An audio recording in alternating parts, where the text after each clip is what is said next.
Hi, I am Angela McCanney. I am a resource teacher with Statistics Canada, and I have led hundreds of students in completing the Census at School survey. Generally, completing the online survey is simple and straightforward for the students, but there are a few questions that come up repeatedly. So this episode will give you a heads up on some of those questions so that you can answer the questions if they arise. When the students log onto their computer, instruct them to open the internet and log on to www.censusatschool.ca. Ask them all to select the Students in the left side menu bar. The survey can be found at Fill in the online survey now.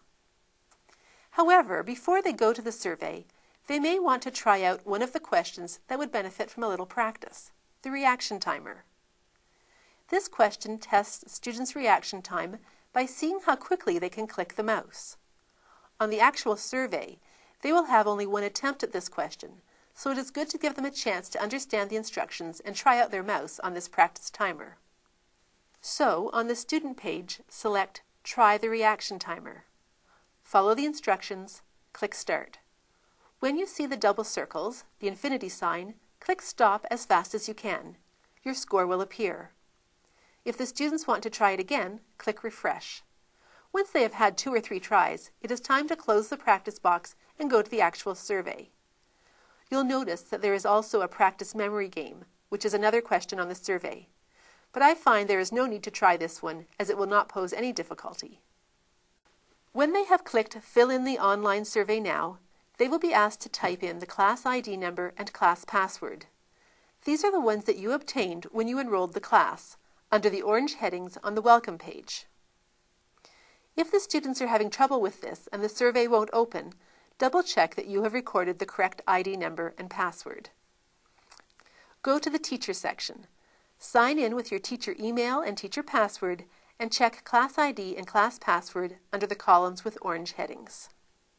Now let's do a quick preview of the survey to look at a few questions that might need clarification for your students. We are currently looking at the elementary questionnaire, but the secondary one is very similar. At the very beginning of the survey, the students are asked for the province of their school. The answers are provided using a drop-down menu. Click on the arrow and drag down to the correct province. Click on it. Notice that the background for the answer is in blue. For all drag-down menu questions, it is important to then click on the white space on the page to lock in your answer, and you will see that the answer background turns to white. If you don't lock in your answer, some students have found that the answer box scrolls onto a different answer, giving them incorrect responses when the results come back. Question 2 asks students for their birthday, giving the month of their birth using numbers. You may need to inform younger students about how to count the months on their fingers to find their month number. For example, January is 1, February is 2, and so on. Questions 4 to 8 ask for the 5 body measurements that the students took before they started the survey. The first 4 are in centimeters, so the height, for example, might be 165.5 centimeters. Make sure to fill in the decimal place to 0.0 or 0.5. Question 8 is the wrist circumference measurement. This is in millimeters and should be in the hundreds, so it might be 134 millimeters. Question 12 on the elementary questionnaire and number 10 on the secondary is the reaction timer. Students get 1 try only for this question. Click Start, then wait for the infinity sign, then click Stop as fast as you can. Your score will appear in the box. The next question, 13 or 11, depending on the questionnaire, asks about what the students normally have for breakfast. The options are given by food group, and the students are to click All that apply. Question 20 asks about the pets they have, and again, they should click All that apply. Question 23, or 21, asks the student's opinion about the importance of various environmental questions and the importance of computer ownership for them. For each question, there is a slider. Click on the arrow, slide it to the right, and release it to show a score between 0 and 1,000. Question 24 asks students how many people usually live in their household. For students who live in more than one home, have them choose the household where they spend the most time.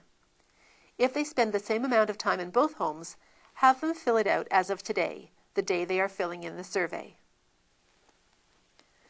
The survey ends with a memory matching game, and the students generally have no problem with this and have fun comparing their scores with others. If at any point, while a student is entering data, the questionnaire suddenly disappears, it is probably because he or she used the backspace or delete button to try to correct an answer. To get the survey back, immediately hit the forward arrow button and the data should reappear. If they click around some other way, the data will be lost and the student will have to restart the questionnaire. At the end of the questionnaire, click Submit. If there are any errors or skipped questions, a notification will come on the screen. Correct the questions and then click Submit again. You should receive the message, "Thanks, we received your answers." Alert the students that the web page will reset to the class ID and the class password page so that a new student can complete the questionnaire. If this is not required, then they are free to go on to another activity. Some students will start re-entering their data, and then you will end up with duplicate data entries. One last advisory. The questionnaire cannot be saved partially completed. It needs to be finished in one sitting. If at any point you need assistance, you can contact Census at School by clicking Need Help in the left menu bar. There is a toll-free number that is answered from 8 a.m. to 5 p.m. Monday to Friday, Eastern Standard Time. Or you can send an email to sos@statcan.gc.ca and you will usually receive an answer within one business day. Also, if you have any comments or suggestions, send us a message and we would be happy to hear from you. Enjoy the survey, and I hope the data set your students are creating will provide for lots of interesting exploration in your classroom.